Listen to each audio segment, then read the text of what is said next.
ball once again. Gets the offload away. Marginet dinking and diving. He's got a lovely step in very Marginet. Ellis look good now, driving for those sticks. Rovers are in the Don's 20 again. What's the option this time? Ellis, Wood, Sights. Rovers working it out to that right hand side now. Hitchcock, still going. Hitchcock trots it off. Matty Ryan! Matty Ryan is over for Featherstone Rovers. What a fantastic try!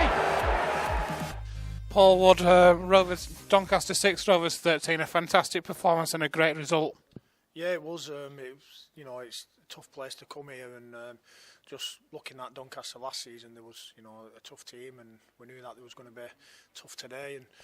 And the lads were speaking about some difficult results he had against them last season, so we wanted to make sure that we come out on top today, and we need to pick the points up as much as we can.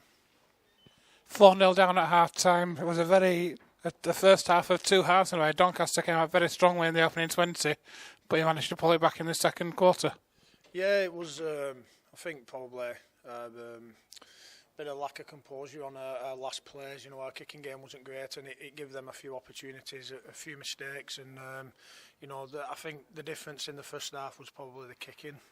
They kicked a lot better than us and put us in difficult circumstances. But defensively, we held up strong. To concede a try off a kick, is not a bad way to finish the match. What did Andy Hayes say to you at half-time, St Anne? Because they came out and they looked fired up. There looks to be a real visible difference in the first half and the second. Yeah, just talked about our kicking game and completion, and how we needed to be a bit more composed on the field and try and grind the win out, really, because we could see towards the back end of the half that there was possibly flagging a bit, but was making a bit more yardage. And once the second half kicked off, I thought we just looked a little bit fitter than them, and we started breaking a few more tackles. But yeah, we're just mainly half time was about finishing sets on a high note, improving our kicking game and completing some sets, and we knew that they'd crack, and they did. Rovers have got a real jewel in the crown at fullback this season. Jai Hitchcock has been outstanding these first two games. Yeah, he has. Yeah, he returns the ball really well, and he's bringing NRL experience, so he's definitely a talent. And not just returning the ball well, he's also very good with his communication, and he speaks well during the game. So that's what you want from your fullbacks. It's it's not just about returning the ball. It's about commanding your defence around the field, and being very vocal, and Jai's that, and he's slotted in well so far. Very different challenge last week, probably the biggest challenge of the year. Got the Bulls at home, back at the big fellas in the new stand as well. Yeah, it's going to be a big game for us. As you say, the new stands up there, and the pitch is a little bit bigger now. And first game of the season, Bradford, it couldn't be a bigger team, really, could it? And they're going to be up there towards the end of the season. So yeah, it's going to be a big challenge for us. Hopefully, we can get a good crowd on, good atmosphere, and grind another win out. You've got a message for the fans, obviously, you've come in, you've had experience both at Wakefield and today. Great support on both matches.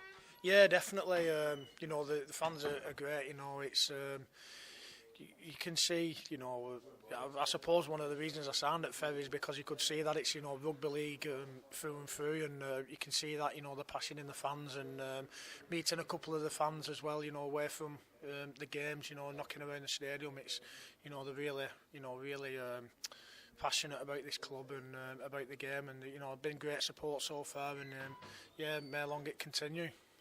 Paul, thanks for your time. Cheers, thank you. Andy, Doncaster 6, Rovers 13. Fantastic performance, very professional as well. Yeah, I thought we ground out a good win, and we knew it was going to be tough, and they've got a quality side and some good players in there, so we had to play well, and I think we did, especially defensively. We defended real well for the full 80 minutes, and just to let that one try in from a kick, what we really should have cleaned up. Was a pretty good effort, and in attack, I thought we controlled the ball a lot better this week, although there's still big improvements.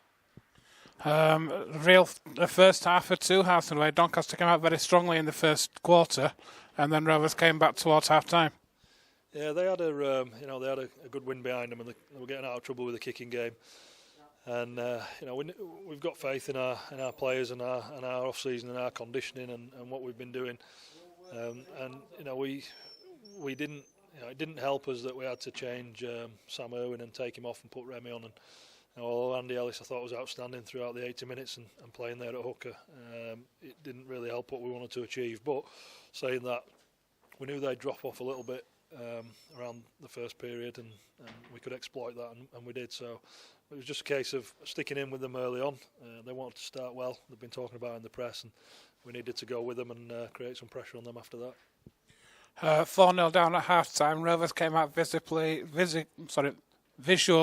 stronger in the second half. You could see a real difference in the attitude. Yeah, I thought in the first 40 we didn't complete enough sets really, and we seemed to be playing a lot out of exit or yardage, and we needed to get up that end of the field more. So it's a lesson we've got to learn, because we did that on Monday as well. So second half we got on the front foot a little bit more, and once you do that you can put a lot more pressure on teams. Difficult conditions, referee's interpretation of onside, offside, questionable, but it makes it tough for you. And I think this is the game we're in. It's championship, and that we've got to put up with that. And we've still got to rise above it and get the 2 points at the end of the day. So, I thought real credit to the boys. Defensively outstanding. With the ball, a little bit more work, and we'll be a lot better.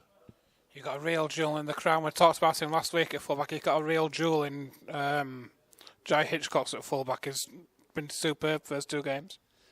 Yeah, he's. I think he's getting a lot better, and you can saw him on a better surface today. And once we get some dry weather, I'm sure we'll see the best of him. And he's very quick. He's got some decent skill as well with the ball, and he put a nice kick in as well today. And he's only going to get better and better for us, and with more work and combinations in training and getting to know the boys a little bit better. He hasn't been here that long. I think we'll have a very good player there. Sam Irwin came off in the first half. What's the news on him? He caught a dead leg. They jumped on him out of the line. Must have caught a knee or something and got a dead leg. So we tried to get him back on. He wasn't able to go back on. So hopefully he'll be all right next Sunday. Massive challenge next week. Obviously, the Bulls at home. Back at the big fellas on the extended pitch as well. You're looking forward to it? Yeah, I think everyone is. We've been trying to keep a lid on it because we had this game first, and this was a massive game for us. But to get back home, to play on the new field, and to be playing Bradford as well, doesn't get much bigger. So hopefully there's going to be a massive crowd, which I think there will be, and the Rovers fans turn out in numbers, so we can we can outshout the Bulls fans. Have you got a message for the Rovers fans? Have been superb first 2 matches, obviously, on Monday at Wakefield, and today superb support again. I think they've been great. Yeah, they're very vocal. They always are, and it's not been so warm, has it, the last 2 games? So you just need to keep turning up, guys, and keep the faith. And we're going to play some exciting stuff, and we're going to defend well this year, and that's what we want to do. And we're going to be a team who works hard for each other and aim for getting 2 points. So stick with us, keep the faith, and turn up at Post Office Road next week. Just finally, what's the news on Ryan Verlinden and René Maitua? There isn't any news really, same as last week, so or same as Monday. So we're still waiting, and that's I know we touched on it before the game, why we've entered into the dual reg with Wakefield, just to bolster the squad a little bit. And it's difficult. We've copped a couple of injuries, and with 2 players not turning up, we've had to add to our squad. And I thought Matt Ryan played well for us today, and he's got that game under his belt now. If we need to use him again against Bradford, we can. Andy, thanks for your time. No worries, thank you.